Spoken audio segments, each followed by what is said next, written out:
Bem-vindos ao nosso movimento Ciência na Rede, bem-vindos a mais uma sessão aqui de informação, lembrando aí do nosso lema, né?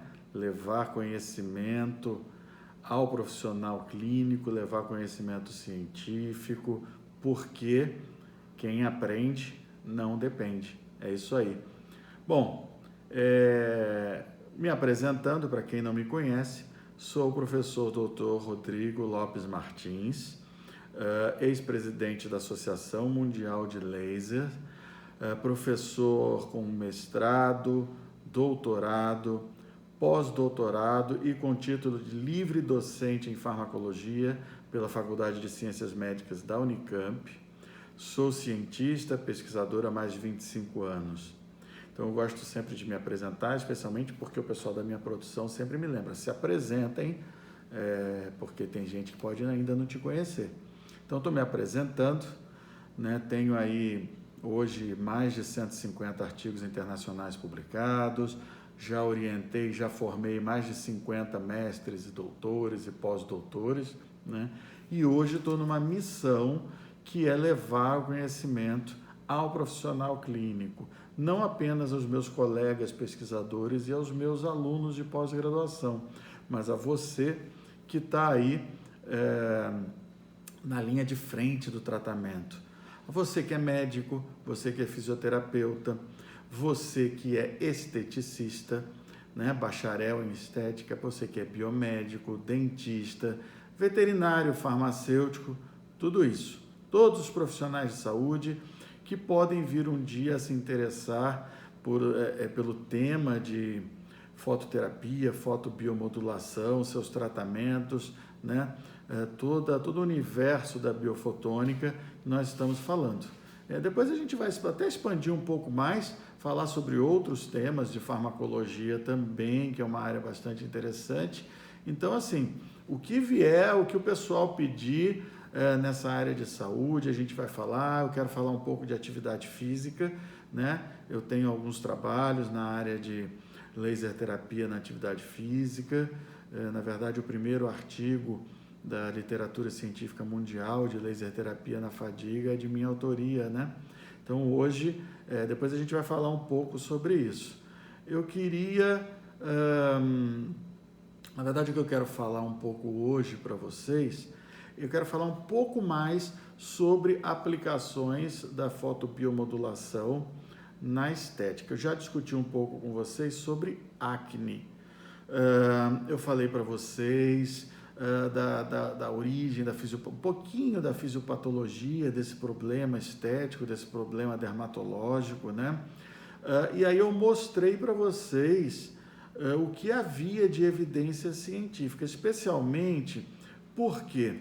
Porque a acne, a gente colocou, olha, é um problema inflamatório, né?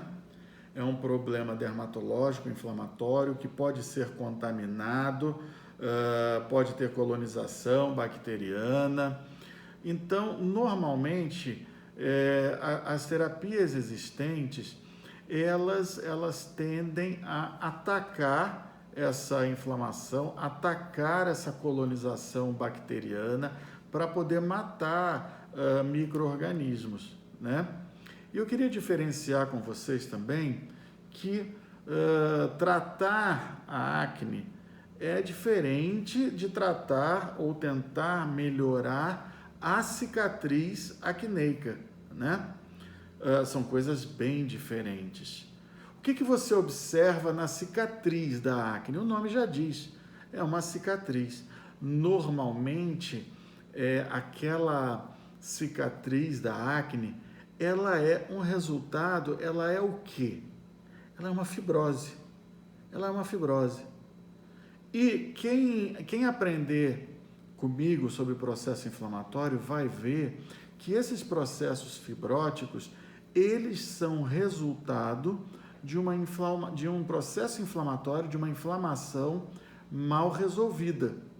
Então, nos diferentes tecidos e órgãos, né, quando o processo inflamatório não tem uma resolução satisfatória, ou quando o estímulo agressor não é retirado, ele permanece por mais tempo, né? Essa evolução, essa inflamação tende a se cronificar. Com a cronificação do processo inflamatório, o resultado final, muito frequentemente, vai ser uma fibrose. O que é uma fibrose? A fibrose, ela é a substituição das células normais daquele tecido, que muitas vezes tem várias características funcionais, tem funções importantes naquele determinado tecido ou órgão. Então, esse tecido natural, ele é substituído por um tecido fibrótico, ele mantém a estrutura do órgão ou tecido onde está acontecendo esse processo, mas ele é afuncional. E muitas vezes essas cicatrizes, elas podem ser hipertróficas, né? Elas podem ficar altas, avermelhadas, às vezes elas podem ser doloridas, tá certo? Então, assim, tratar um processo agudo dermatológico de uma acne, por exemplo, é diferente de tratar uma cicatriz acneica, tá? É muito melhor que a gente proceda ao tratamento durante um processo que está agudo do que tentar reverter um processo fibrótico, que é muito mais difícil e às vezes também mais doloroso, tá? Então, eu mostrei para vocês num outro vídeo o que havia de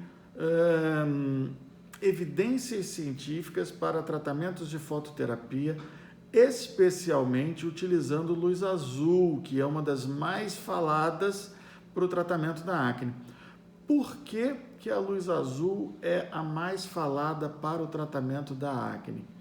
Supostamente, e existem evidências experimentais sobre isso, existem evidências em cultura de células, onde mais se faz esse tipo de experimento com queratinócitos, por exemplo, que o comprimento de onda na faixa do azul, ele tem propriedades microbicidas, bactericidas, germicidas. Então, seria muito interessante que a utilização dos comprimentos de onda no azul para matar aquelas bactérias que estão colonizando a acne, que fazem parte desse processo inflamatório. E eu falei um pouco para vocês como normalmente parece que esse mecanismo de ação ocorre, né? O que nós temos indicações em artigos científicos é que a luz azul promove no queratinócito um aumento da produção de espécies reativas de oxigênio, de radicais livres. E lembrando a vocês que esses radicais livres ou espécies reativas de oxigênio são substâncias, são moléculas pequenininhas, altamente citotóxicas. Nós produzimos radicais livres o tempo todo, né? Mas também o excesso de radicais livres pode ser prejudicial para o nosso corpo. Esses radicais livres são fundamentais na defesa do nosso corpo. Eu falei já para vocês uma vez que quando um neutrófilo, por exemplo, fagocita um corpo estranho ou uma bactéria, ele está ativado, ele vai apresentar uma explosão de produção de radicais livres no seu interior para atacar, para matar aquele corpo estranho ou aquela bactéria. Então, a produção de radicais livres na nossa fisiologia é fundamental na proteção do nosso corpo, da nossa integridade contra agentes agressores. Dessa forma, o radical livre ele interage com a membrana celular, causando um fenômeno de peroxidação lipídica. Essa é um fenômeno químico. O radical livre ele tem muita afinidade pelo fosfolipídio de membrana celular, causando aumento da fluidez da membrana celular. Esse aumento de fluidez leva ao rompimento da célula e à morte celular. Então, quando nós fazemos as indicações, as evidências científicas que nós temos é que essa luz azul, especialmente nos comprimentos de onda de 415 nanômetros, aumentam a produção desses radicais livres pelos queratinócitos. Então, o queratinócito produzindo mais radical livre vai fazer o quê? Aquela região que está sendo irradiada, com mais radicais livres, que são citotóxicos, vão atacar a colonização bacteriana da região. Então, é um ataque mesmo, tá? O aumento da produção de radicais livres vai promover uma agressão, um ataque, para matar bactérias. Tá certo? Bom, e depois, professor? E depois, o que a gente faz? Mas será que isso é comprovado? Olha, eu já mostrei para vocês na outra aula, mostrei as revisões sistemáticas na aula do dia 22 de dezembro, né, que vocês vão encontrar no canal do YouTube, podem assistir. Eu mostrei tudo que havia de evidências científicas, de revisões sistemáticas e meta-análises, mostrando de estudos clínicos em humanos, né, que existe ainda uma carência de maiores estudos que comprovem efetivamente em humanos essa atividade, especialmente da luz azul, mas da fototerapia de maneira geral.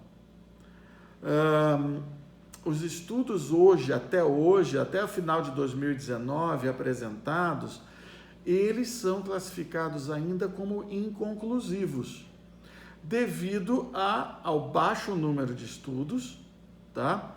Limitações como estudos com baixo número de voluntários, de pacientes, estudos que não têm grupo controle, estudos que não são randomizados, estudos que não são controlados por placebo. Então, todas essas condições que eu falei para vocês são condições consideradas chave, condições de qualidade para a realização de estudos clínicos. Então, essas são limitações dos estudos clínicos que já tem hoje na literatura científica. Sendo assim, o grau de evidência da fototerapia e da luz azul para tratamentos clínicos da acne ainda é inconclusivo.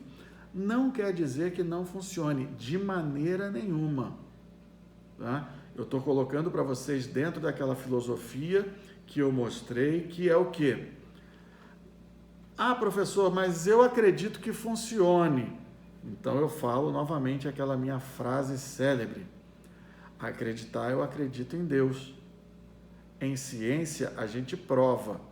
Então as provas ainda são um pouco fracas, né? Qual que é a nossa possibilidade, a nossa variação aí, gente? Bom, eu não estou descartando de maneira nenhuma a efetividade disso. Eu estou falando que nós precisamos de mais estudos, né? E aí nós precisamos do apoio também das empresas, tanto de ativos cosméticos, quanto de equipamentos de fototerapia, de laser, de LED, que nos apoiem o professor Rodrigo, por exemplo, né? Outros pesquisadores também, na realização de estudos clínicos, inclusive com os seus próprios equipamentos.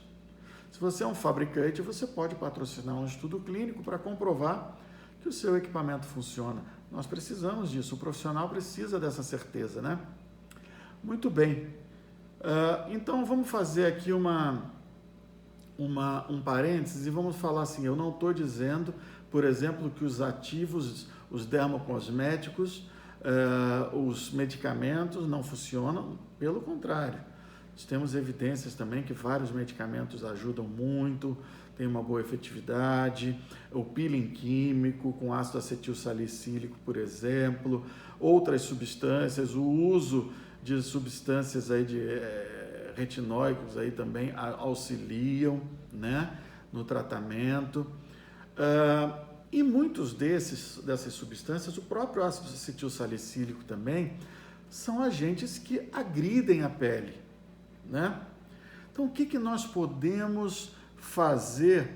O que eu indicaria hoje? Eu indico, e vocês que fazem tratamentos, são profissionais, sabem também, mas eu indico terapias combinadas. Terapias combinadas. Você pode usar, né, dentro daquele raciocínio da produção de radicais livres, a luz azul com um ataque antimicrobiano.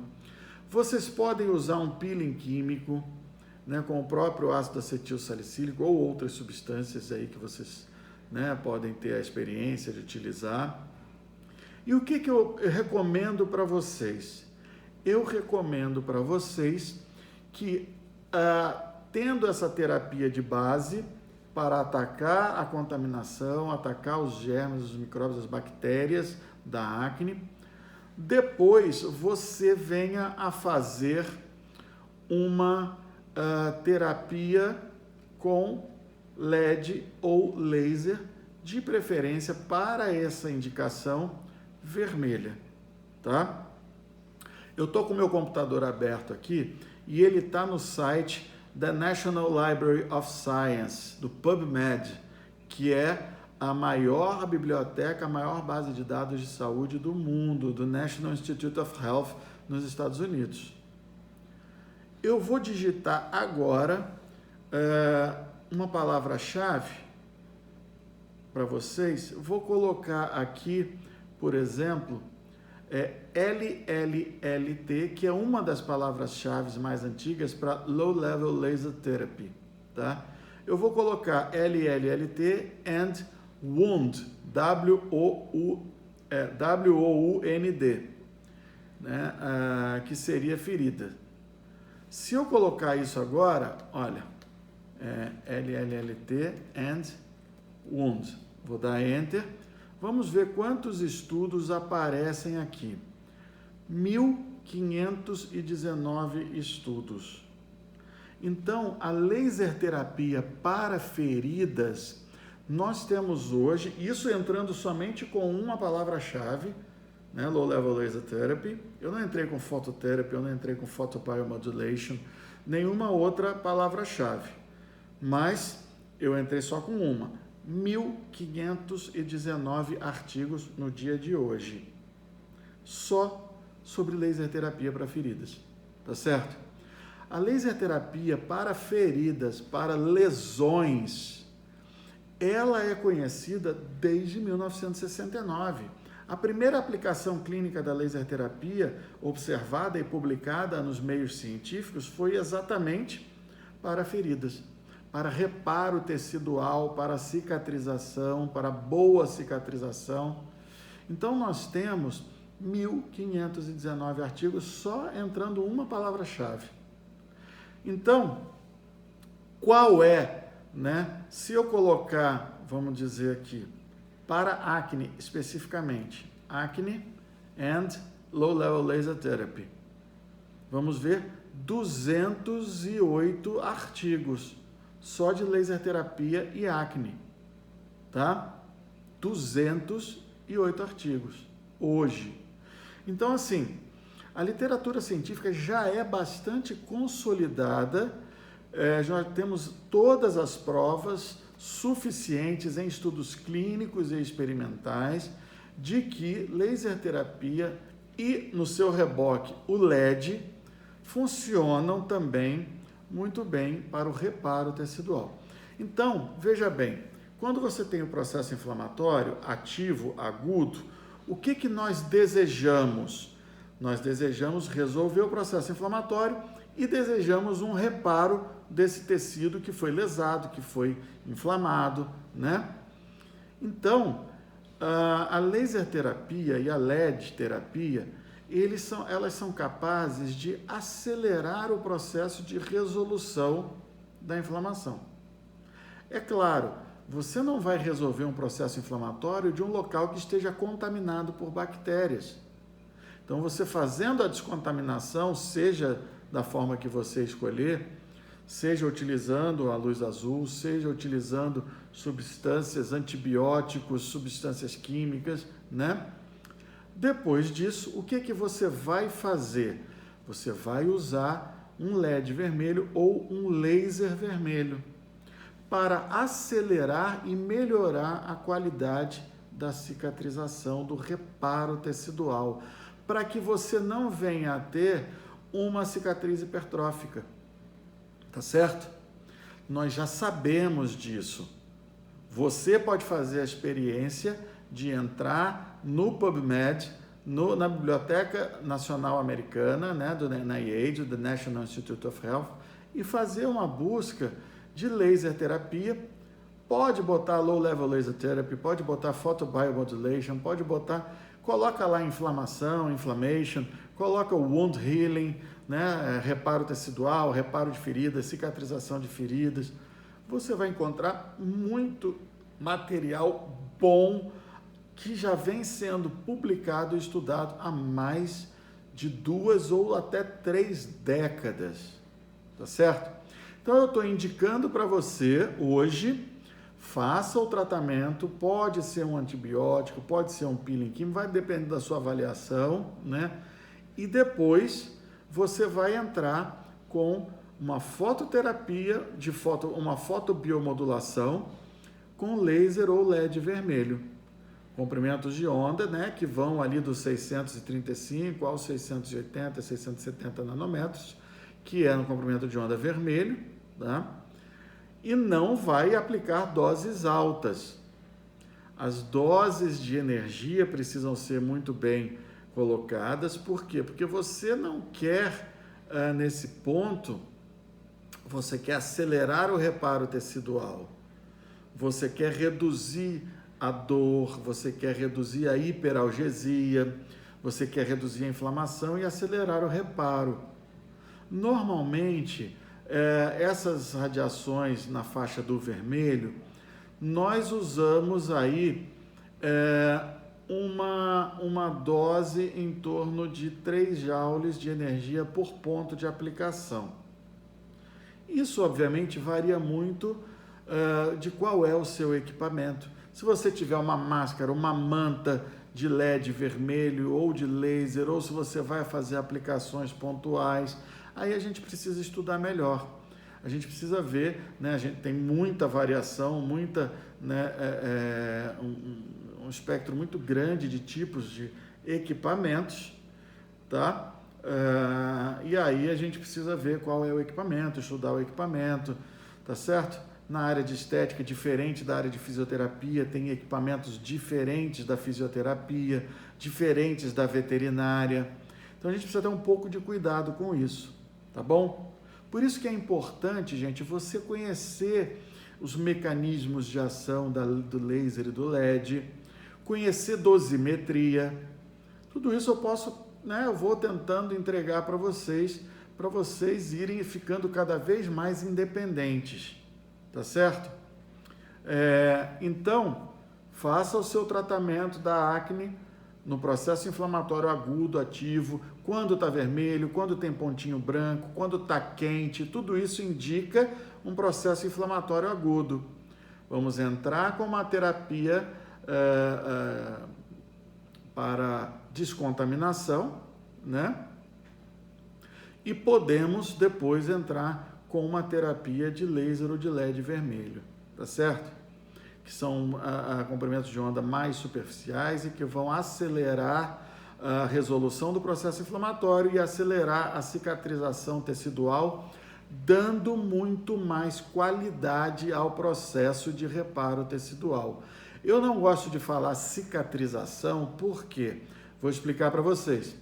Quando eu falo em cicatrização, o nome já diz, é a formação de uma cicatriz. Quando o reparo é bom, a gente prefere falar reparo tecidual, né? Porque aí o tecido está quase que novinho em folha, como o original. Se houver formação de cicatriz, às vezes acontece numa cirurgia, inclusive cirurgias estéticas, né? Pode acontecer. Também se usa laser terapia de baixa intensidade, de fotobiomodulação, no pós-cirúrgico estético. É extremamente indicado, porque a qualidade do reparo do corte cirúrgico é muito boa. Melhora muito e acelera o reparo. E além disso, vai tirar um pouco da dor ou da sensibilidade pós-cirúrgica. Nós vamos falar um pouco mais disso em outra aula, né? Então, eu queria que vocês, aos poucos, vocês vão se familiarizando com esses conceitos, conceito de inflamação, de hiperalgesia, de dor, e entender que esses processos, essas disfunções, são processos inflamatórios. E nós devemos entendê-los, nós devemos saber em que fase nós estamos do processo, tá? E escolhermos o melhor tratamento. Se você já tem uma cicatrização hipertrófica, cicatrizes acneicas, aí o tratamento é outro, né? Aí nós vamos poder usar medicamentos antifibróticos, é possível usar glicocorticoides, é possível usar laser pulsado de alta intensidade para baixar o volume, tirar aquela fibrose. Então, tem várias outras coisas que existem aí de tratamentos para tratamento da cicatriz hipertrófica da acne, tá certo? Tratamento do processo inflamatório. Vou dar só uma dica para vocês. Tem gente que às vezes faz um peeling químico ou mesmo com laser, né? um resurfacing com laser, etc. Se for fazer um tratamento de processo inflamatório, e aí tem gente que coloca gelo para aliviar, porque a pele fica quente, às vezes fica dolorida, e coloca gelo, né? Se vocês forem fazer terapia de fotobiomodulação com laser de baixa potência ou LED terapia, nunca façam o gelo após a terapia de fotobiomodulação, porque vocês vão inibir os efeitos da fotobiomodulação, tá certo? A crioterapia, numa outra oportunidade eu vou explicar para vocês, mas ela vai jogar todos os processos metabólicos para baixo, vai tirar a energia do sistema, né? Então, não façam crioterapia, não façam gelo, isso é importante, anota no caderninho. Não façam crioterapia, não façam gelo depois da aplicação de um LED ou de um laser para terapia de fotobiomodulação. Ok? Façam sempre, quer fazer um gelo, fez um peeling químico, fez um laser de alta, fez o gelo, depois você vai fazer a terapia de fotobiomodulação com o laser ou LED de baixa potência, para melhorar o processo, ajudar a tirar a dor e melhorar o reparo tecidual. Tá joia, gente? Bom, hoje então vamos ficando por aqui e queria pedir para vocês seguir lá no Instagram, né? @rodrigomartins.phd, se inscrever no canal do YouTube. Se você está me assistindo aí, assistindo o meu vídeo pelo YouTube, dá um like, se inscreve no canal, né? É legal porque você vai divulgar o nosso movimento Ciência na Rede. Existe vida inteligente aqui, tá bom? Ciência na Rede, tratamentos e consciência. Quem aprende não depende. Esse é o meu compromisso com você, ok?